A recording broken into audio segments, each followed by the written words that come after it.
Hi, everyone. Welcome.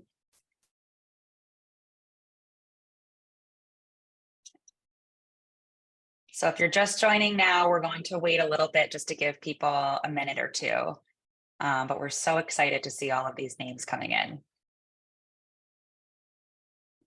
Lauren, I'm not sure if you I was get to just see the attendee list growing.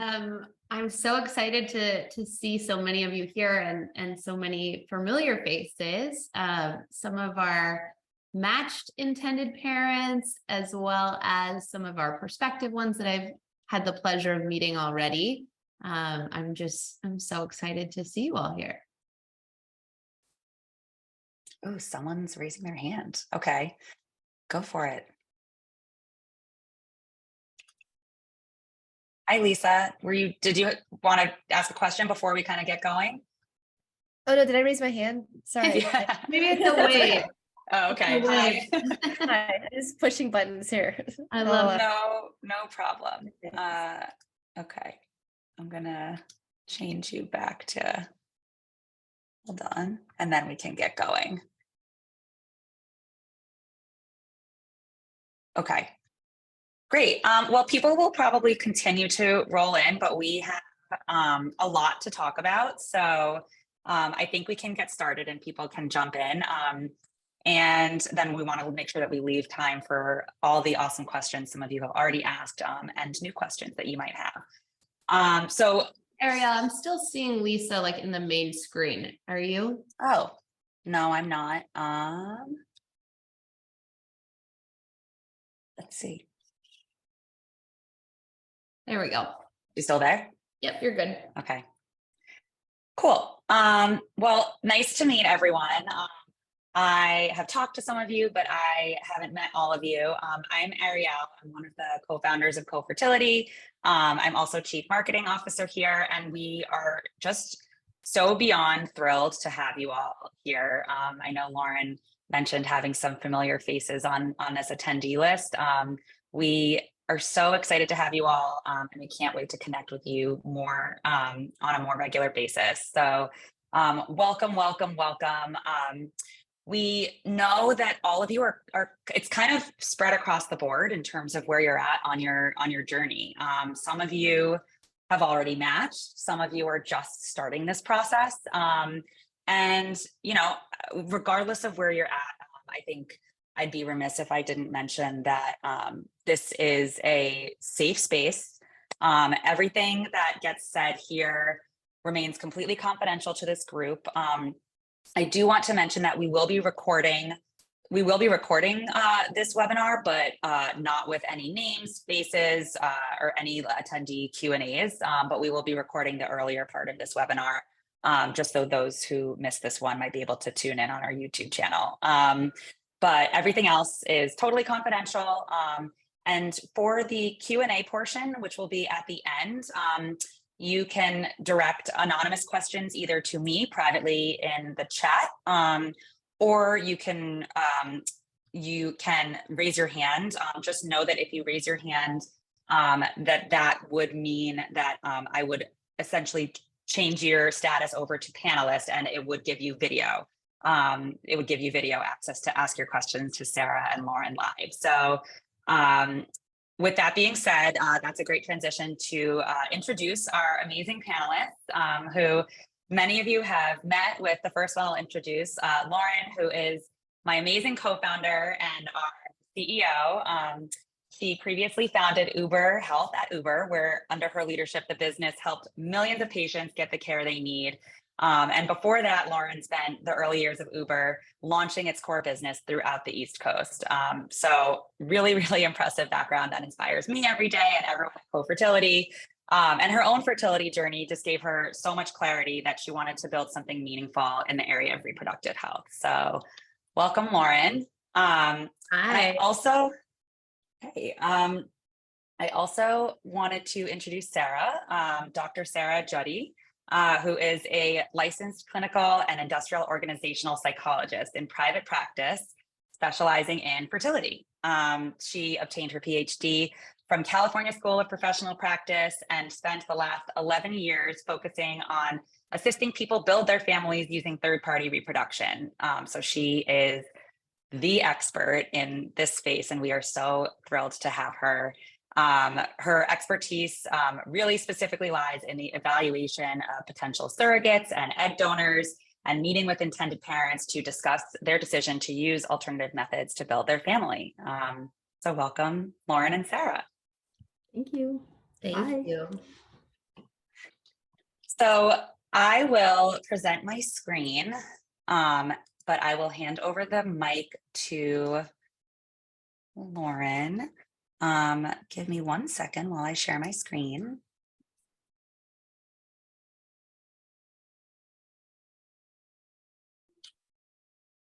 Whoops. Hold on 1 minute. Yeah. Okay, there we go. Now, can you see my screen? Yes. Great. There we go. Oh, Awesome. sorry. So this is who we are, Yeah. who I just spoke to, and now I will kick it over to Lauren. Yeah. So I just want to echo so much of what Ariel said, and that we're really grateful that you are all taking the time to join us either this morning if you're on the West Coast or around lunchtime on the East Coast. We're going to experiment with different times for these webinars going forward. But to see this attendance is really exciting. I think, and also so many of you, I think, are in different parts of your journey. Some of you have already matched with your donor through Cofertility, and others of you are earlier on in your journey, maybe have favorited a few or are thinking about moving forward. And regardless of where you are in your journey, I think this is an incredible conversation for you to join.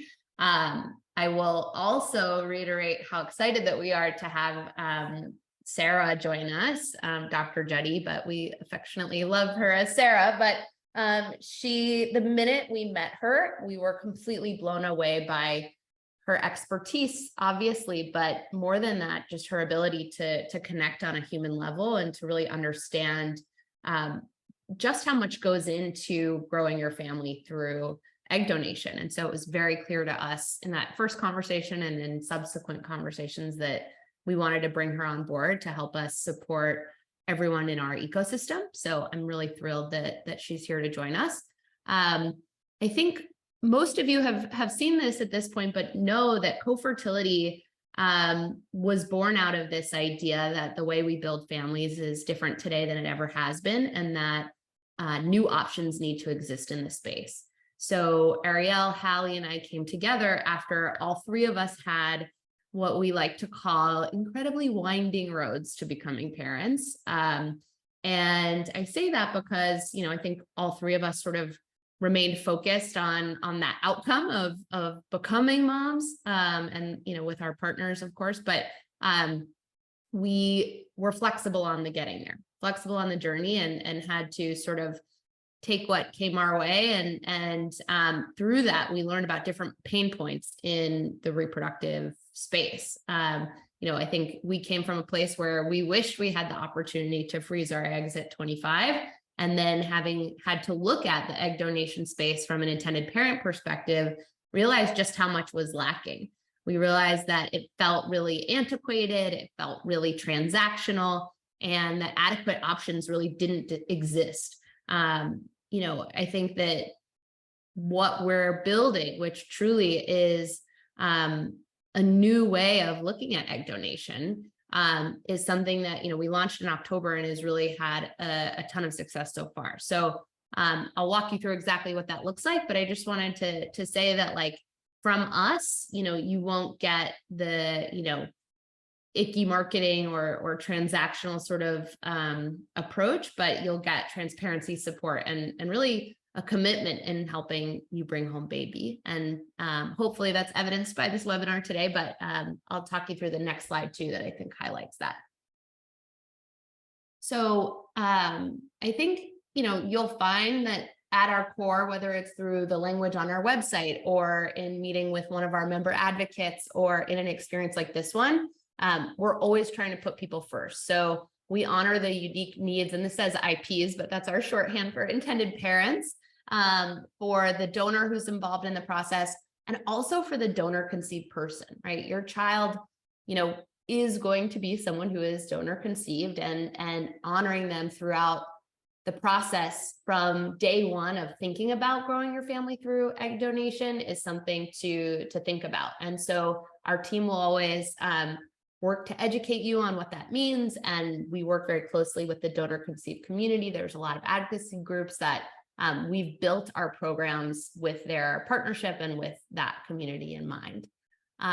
Our model essentially, and for those who are new to our platform, is that we don't believe in cash compensation for egg donation, meaning that instead of a traditional approach where you would pay a donor anywhere from $8,000 to $25,000 or more for specific heritage or education or different backgrounds, we've totally taken that out of the equation. And so with Cofertility, instead of paying cash compensation, the donor actually keeps half of the eggs retrieved. So this model is one that we feel opens up what we consider a new pie of egg donors, of women who otherwise weren't interested in egg donation, but now are, because we have removed that piece that sort of made them feel icky about it. And now we've brought something to the table that a lot of them are really interested in as they pursue their ambitious careers or education, or maybe they just haven't found a partner yet. And so this opportunity for them feels like a win-win, where they get to help another family, which is like an amazing thing for them to do, while also thinking about their long-term plans and sort of empowering themselves at the same time. For us, it's really important that that family building is not a one and done transaction. We're not going anywhere. You might have to tell us to, no, I really, like, to us, we want to provide you the lifetime of support and access to educational tools and resources to help you raise your family or grow your family.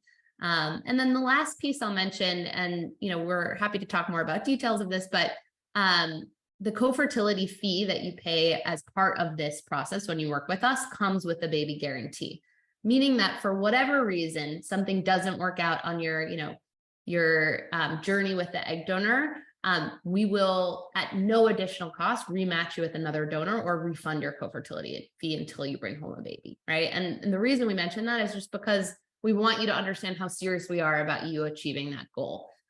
We're not looking to, just make a quick dollar from a transaction here, like I mentioned, right? It really is about bringing home baby and you putting that baby in a onesie that looks just like this. If you go to the next slide, I'll quickly just talk you through the process, and then I'll turn it over to Sarah, because I think that's what most of you really are here for.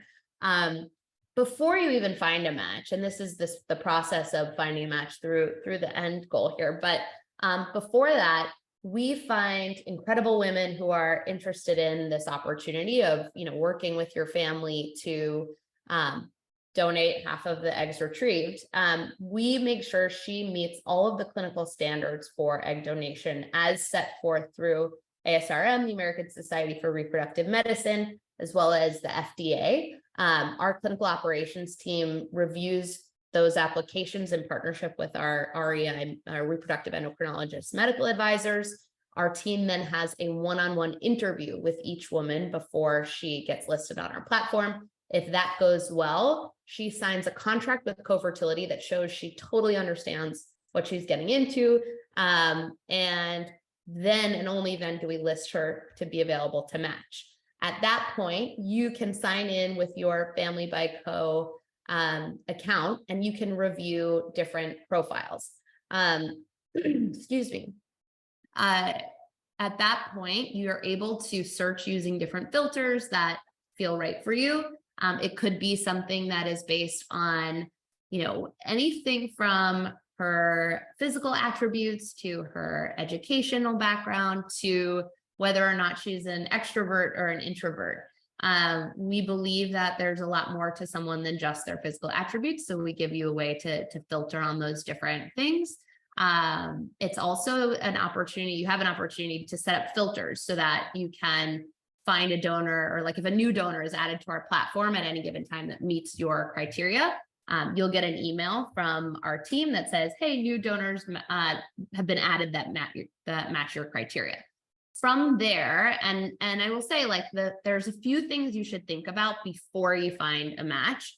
The first really and most important, I think, at that stage is, what is your disclosure status? So we can talk more about this, but and the different flavors of this, but knowing whether or not you want to have a disclosed or undisclosed relationship with your donor is an important thing to think about. And so you're able to filter donors based on their preferences as well. So if you're someone who knows, I really want to have a relationship with this person, or I want to have their contact information at the very least, I would suggest searching for just someone who prefers a disclosed relationship or who's listed themselves as either. If you're someone who's like, you know what, for whatever reason, I do not want to have a relationship, and that's okay, no pressure, no judgment, just search for an undisclosed donor or someone who said either. At that point, you're able to, you can filter that way and you can place your match. Our member advocate team will reach out to you to decide or to ask you whether or not you want to have a match meeting with your donor. That can be done actually without names being exchanged. So if you wanted to do an undisclosed match, you still could have a match meeting. Or if you want to have a disclosed match, you can also have a match meeting. You also could go disclosed and not have a match meeting. This is one area where we really put intended parents in the driver's seat, where you can do what feels right for you. Obviously, the donor has to opt into that, but really most women are very, in our program, very much want to honor the intended parent and make sure that you feel really comfortable at this stage of the journey, knowing that you've likely already been on a very long road before you come to this. So at that point, we reach out to your donor as well to confirm a mutual match. Once that is all sort of tied up with a bow, and usually that process takes a few days of back and forth, we work with you to figure out which clinic will be involved. This is something that, depends on whether or not the donor is traveling. We can talk more about that if people have questions, but at this point, she goes in for her final screening and prep for the egg retrieval.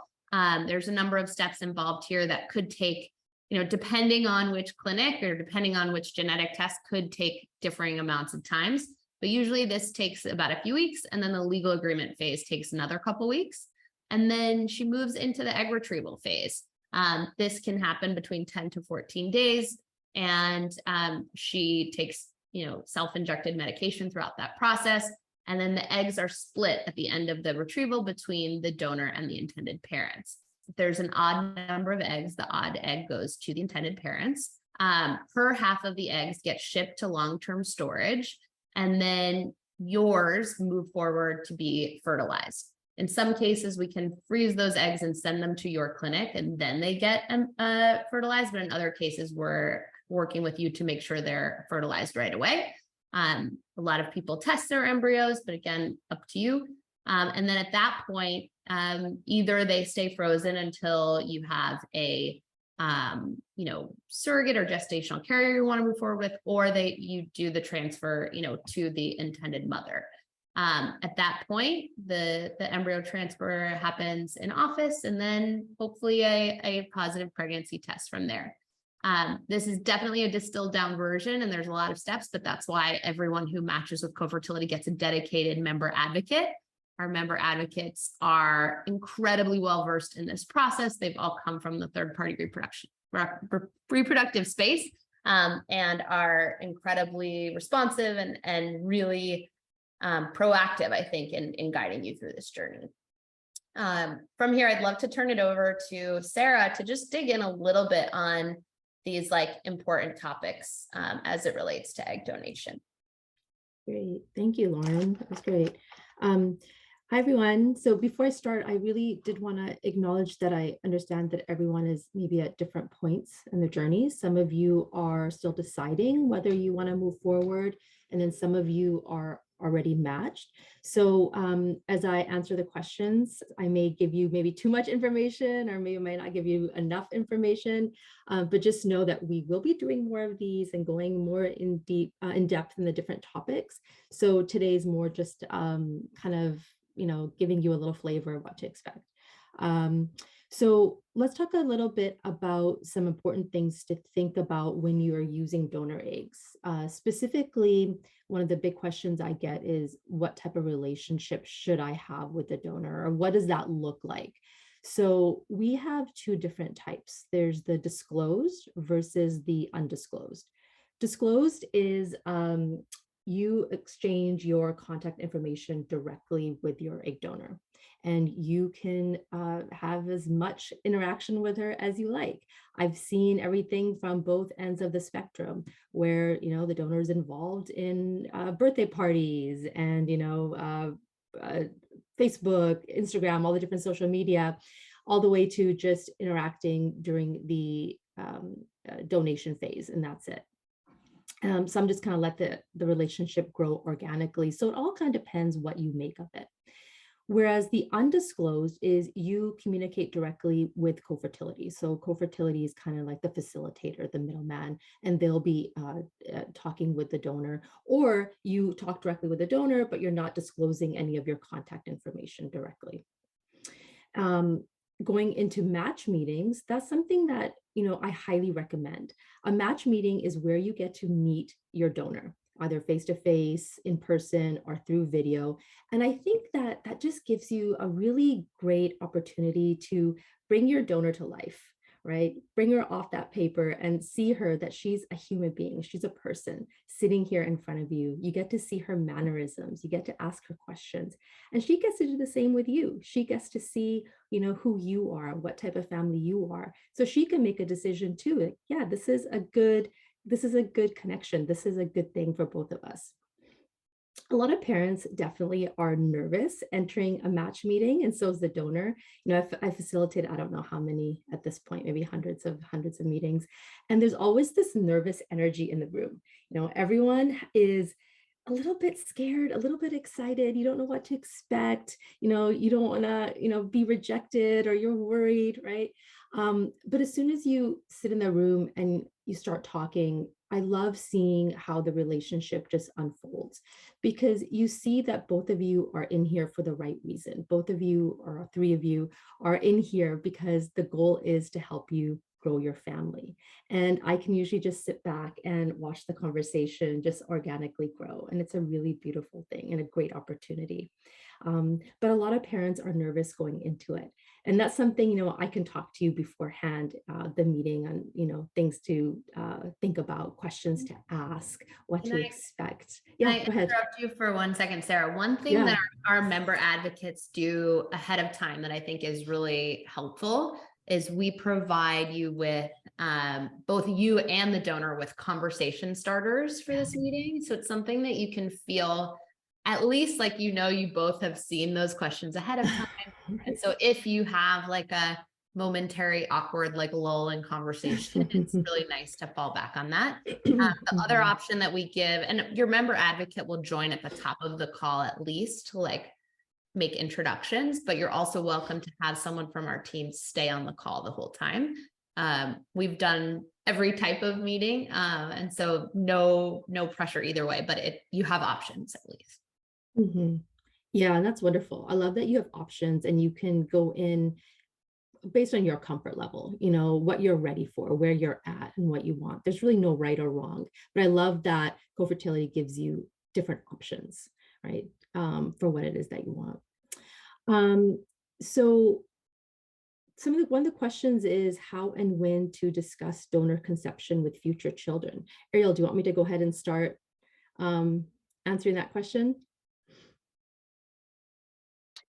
Yeah, I mean, I think you can touch upon it. There was one question that was submitted, or a few questions that were submitted prior to this that go into a little bit more detail, but I can reiterate that during the Q&A. Okay, great. Okay, so this is a question that comes up, I would say 100% of the time. How do I discuss this with my child? And again, as I mentioned earlier, I know you guys are at all different ends of the spectrum when it comes to your journey. So you do have time to process this and think about this. So it's not something that you have to know right now and keep in your brain right now, right? You might have other things that you're currently thinking about, like choosing your donor, what kind of relationship do I want with her? But something just to keep in mind is that research has shown over and over and over again the importance of being open with your child about their conception, about how they were born. So I usually tell parents, when do you discuss this? Well, first of all, I want you to become comfortable in the story. I want you to become comfortable talking about it. So start saying it out loud now. Start talking about how you would tell your child now. And then if you're the carrier, start talking to your baby in your belly. Start telling them how they were born. When your child does arrive and you're up during those midnight feedings, because you will be 1 a.m., 2 a.m., 3 a.m., start telling your baby, start talking to your child about how they were born. The more comfortable you are in telling the story, the more comfortable your baby's going to be about understanding where they came from. You know, children watch us, they're constantly listening, looking, learning, even though we don't even realize that they are. They're absorbing everything. So how you talk about the donation to other people, how you think about that donation is really going to impact how your child thinks about it. If you feel positive, happy, confident in your decision to use an egg donor, your child's going to feel the same way. And as your child gets older, you'll start using more age-appropriate language to tell them exactly how they were conceived. But this isn't something, I mean, you talk about with them 24/7, right? This is just a part of their story. This is just a part of how they were born, and it just becomes their norm. And we can go into this in more detail later on or at another webinar, but basically, I want you to get comfortable with the story first, and you to feel confident in your decision first. And that's how you move forward with telling your child about how they were conceived. And you do get emotional support throughout this process. So as Lauren said, it's not a one and done, you know, see you later, good luck. We're here for you, right? So whenever you need any support, the team is always here for you. Let's see, is there another slide to talk about? Oh, okay. Getting into the questions. One other, excuse me, while Ariel, I know you're going to get questions, but I think emotional support is something you absolutely will get from Cofertility, but I think it's also important to think about like who in your immediate circle is that support for you. I know I've talked with a lot of intended parents who've struggled with, you know, how to tell family members that they are using donor eggs. And I think like you get to decide who you tell when and what feels right for you. So it might look like, you know, your best friend, but, you know, not your grandmother, or it might look like everybody in your family finding out at the same time, but it, like, no journey and no approach to that is right or wrong. So it's only what feels right for you is what's right in your situation.